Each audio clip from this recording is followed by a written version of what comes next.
கடலூர் மாவட்டம் பணப்பாக்கத்தில் 20 லட்சம் ரூபாய் புரோக்கர் கமிஷன் கேட்டு முந்திரி வியாபாரியை தாக்கியதாக சுந்தரவடிவேல் என்ற திமுக பிரமுகர் மீது வழக்கு பதிவு செய்யப்பட்டுள்ளது.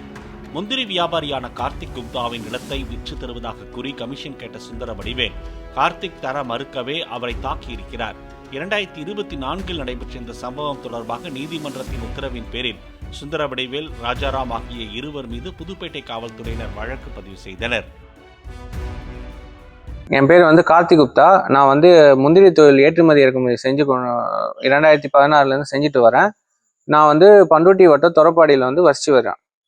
எனக்கு மேட்டான்மேடு கரும்பூர் மெயின் ரோட்டில் எனக்கு 2 ஏக்கர் நிலம் இருக்குது. அந்த நிலம் சம்மந்தமாக பிரச்சனை ஏற்பட்டு வந்தது. இந்த பிரச்சனை திமுக பேரூர் கழக செயலாளர் சுந்தரவடிவேலும் அவரோட அண்ணன் ராஜாராமும் இந்த பிரச்சனையில் ஈடுபட்டிருக்காங்க. பஞ்சாயத்து செய்கிறேன்னு சொல்லிட்டு எங்ககிட்ட 10 லட்சம் பஞ்சாயத்து பிரச்சனையை முடிச்சு தரேன்னு சொல்லி 10 லட்சம் ஆல்ரெடி வாங்கிட்டாங்க. இன்னும் 20 லட்சம் டிமாண்ட் வைக்கிறாங்க. பிரச்சனை இந்த மாதிரி நான் தான் இந்த ஊர் தலைவியோட கணவர், திமுக பேரூர் நகர கழக செயலாளர். நான் என் தலைவியோட என்னோட ஒய்ஃபோட அப்ரூவல் இல்லாம, போர்டோட அப்ரூவல் இல்லாம இந்த இடம் லே அவுட் போட்டு விற்க முடியாது. அதனால நீ எனக்கு மேலும் 20 லட்சம் கமிஷன் கொடுக்கணும்னு சொல்லிட்டு கடந்த 3/10/2024 என் வீட்டுல தகாத முறையில் என்னை திட்டி, என்னை கையால குத்தி எனக்கு மன உளைச்சல் ஏற்படுத்திட்டாங்க.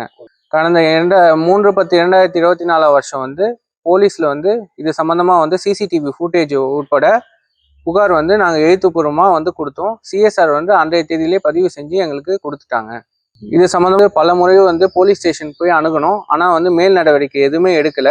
அதனால 16/4/2025 குற்றவியல் நீதிமன்றம் 2 மேஜிஸ்ட்ரேட் 2 அவர்களிடம் இந்த மாதிரி நடவடிக்கை எடுக்குமாறு புகார் மனு கொடுத்துருந்தோம்.